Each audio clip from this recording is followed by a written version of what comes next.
Hello mga sisi, panibagong umaga na naman mga sisi. Masanay na pala kayo mga sisi na sa bawat araw ng aking pagbablog ay ang asawa ko nga at ang kabayo niya ang una nyo nakikita. At bago pala umalis ang asawa ko, pinababa ko sa kanya ang washing at dryer kasi nga maglalaba ang inyong sisi. Kasi sinisipag na naman.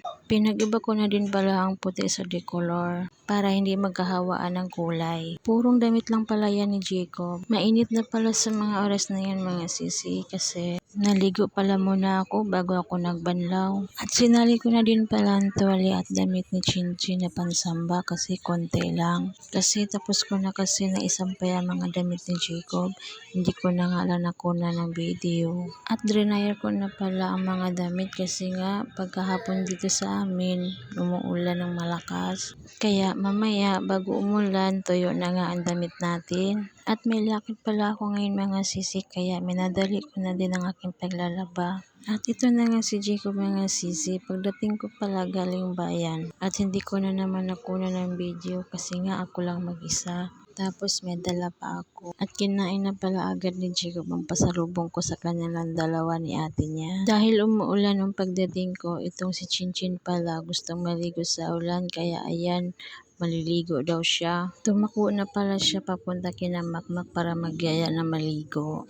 Tingnan nyo naman mga sisi, ang lakas talaga ng ulan. Mamaya yan, babaha na yan dito. At kami naman dalawa ni Jacob, andito lang pala kami sa may tindahan. Tamang tingin lang sa kanilang dalawa ng papa niya na naliligo na din. Ang sarap talaga magtampisaw sa ulan, lalo na pag malakas. Ayan, pinainggit pa si Jacob kasi nakatingin kasi si Jacob sa kanya niyan. At may pasayaw-sayaw pa ang kulukoy na to. At napansin pala ng asawa ko na marami palang lumulutang na basura sa harapan niya.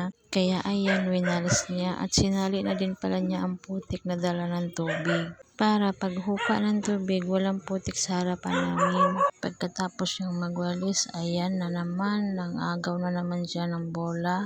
Kasi sa kasagsagan ng ulan at baha na yan, may naglalaro ng volleyball. Si Chinchin at saka si Makmak, kaya ayan, nang asar ang papa ni Chinchin.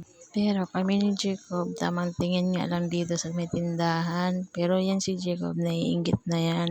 Inggit ka boy. Nagabihan pala mga sisi. Ayan, nag-request na naman si Chinchin ng ulam. Manok daw at saka baboy ipaghalo with matching patata. Kaya ayan, luto ang person. Inuna ko pala paghiwa ang patata kasi isabay ko yan sa pagpakulo ng manok at saka baboy. Para sabay silang maluto.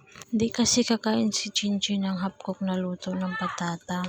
Maarte kasi ang batang ere.